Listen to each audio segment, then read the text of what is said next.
Pagkagising ko, ako'y nagkape na nga ho pala. Magandang buhay ho sa inyo mga katrops. Ngayong araw nga ho pala ay samahan nyo ho akong mag-pollinate ng aking watermelon. Tuwing ikalawang araw nga ho pala ako nagdidilig ng aking pakwan. Kaya didiligan ko na nga din ho pala ngayon. May natira nga ho pala akong suman kahapon. At para hindi nga ho pala siya masayang ay akin na nga ho pala siyang ipipirito. Napakasarap po talaga niyang piritong suman na iyan. Pwede nyo hong isawsaw sa Milo, pwede nyo hong isawsaw sa asukal. Ay bahala na ho kayo kung ano kung available sa inyo. Ganyan luto nga ho pala yung gusto ko diyan sa suman. Akin lang ho siyang ipipirito tapos magtitimpla lang po ako diyan ng Milo. Tapos ilalagay ko ho sa Milo yung suman. Ay ihugan na itry na yan mga katrops. Kung na-try mo na nga mga katrops ay iyo nga i-comment diyan sa comment section. Ilagay mo na nga din pala kung taga saan ka para alam ko ho kung naggaganyan ho kayo sa inyong lugar. At kung hindi mo nga po pala ito na itatry pa ay inyo na hong subukan ay promise ho sa inyo napakasarap po ni Ray. Baka hindi lang dalawa, tatlo, apat ang maubos mong suman diyan. Pagkatapos ko nga ho palang mag-almusal ay agad na nga ho pala ako nagpunta doon sa aking watermelon. Parang kalabasa din ho yan mga katrops. Ang kaibahan nga lang ho pala sa kanila, kung sa kalabasa nga ho pala ay pwede mong isaklob, dito nga ho pala sa pakwan ay hindi. Kukunin mo lang po diyan yung male flower tapos yung pong polar niyan ay ipupunas mo sa female flower. Yung mga female flower nga ho pala, yun nga ho pala yung may mga bulaklak na meron hong buko o meron hong bunga sa ilalim. Ali hinahawi ko nga lang ho pala siya ng patpat para makita ko ho diyan yung mga female flower. Kung meron nga ho palang bubuyog sa inyong halaman ay napakaganda ho niyon dahil sila ho yung mga pollinator natin. Sila ho yung gumagawa para maging maganda ho yung ating mga bunga or magkaroon ho ng madaming bunga. At pag nakita ko ho kayo sa inyong bubuyog ay matuwa na ho kayo diyan. Ay wag lang ho yung lumbo ay napakadami ho niyon ay kaya habulin niyon. Pakwan nga ho pala ay maliliit nga ho pala yung bulaklak na yan. Kaya nga ho pala, tsatsagain nyo nga ho pala silang hawiin para makita nyo yung mga bulaklak na mga babae. Hanggang alas 9 nga ho pala diyan sa pakwan ay nakabuka pa nga po pala yung mga bulaklak nila. Dahil ikalawang araw na nga ho pala ngayon ay ako po ay magdidilig na rin niyang aking pakwan. Kaya pagkatapos ko mag-pollinate nitong pakwan ay agad-agad na nga ho pala akong pumunta sa inyo para mahalin ka. Ay pero lang ho. May dala nga ho palang mais yung kapatid ko, galing nga ho pala yan sa tito ko. Pipitas lang ho daw niyan ngayong umaga. Ay alam nyo ga, pag bagong pitas ho yung mais ay napakasarap ho niya, napakabangot at napakatamis. Kasing tamis ng pagmamahal na ibibigay at ipaparanas ko sa iyo.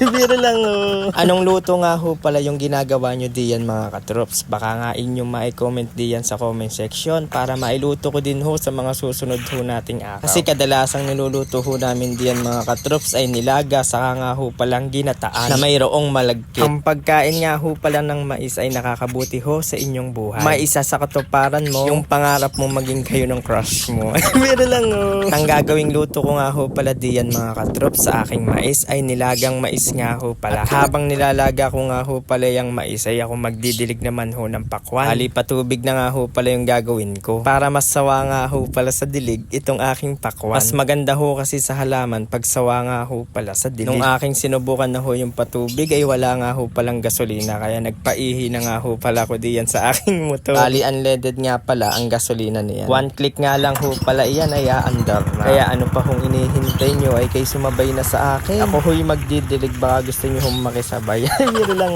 sinasawa ko na nga ho pala sa dilig iyan mga katrop. Dahil isang araw lang ho yan, isang araw na init ay tuyo na po iyan. Kaya tuwing ikalawang araw ho ako ho'y nagdidilig. Sa mga gusto nga ho pala magpadilig diyan ng inyong mga halaman ay i-message na lang ho ako. Mura lang ho ang serbisyo ko. Ganitong pakwan nga ho pala yung gusto ko, yun nga ho palang berde. Mas masarap, mas matamis, mas lasang-lasa hong pakwan. Kaya ganitong pakwan ho yung lagi ko pong tinatanim. Ay wag nyo na hong pansinin diyan yung mga damo mga katrop. Malinis naman po yung puno niyan, way wala hong damo. Yan lang ho talagang kama. Tinawid ko nga ho pala sa kalsada yung hose mga katrops, kaya hindi ko nga ho pala siya pwedeng iwan din. Kaya nung natapos na nga ho pala ko, ay kinirkir ko na nga ho pala yung aking hose. Ay mahirap na, baka mabawasan, ay baka lumiit. Pero lang ho. At dahil luto na nga din po pala yung aking nilagang mais, ay naghango nga lang ho pala ako ng 4 na piraso para mapalamig na din at maimukbang mamaya. Nagtimpla na nga din ho pala ako ng aking vitamin C, vitamins coffee para maumpisa na ho itong tikman itong aking mais. Dahil bagong harvest nga ho pala yung sariwang sariwa ay napakabango po at napakatimis nitong mais. At yung matitira nga ho pala diyan mga katrops, akin nga ho pala yung gagataan. Dahil mabigat sa tiyan ito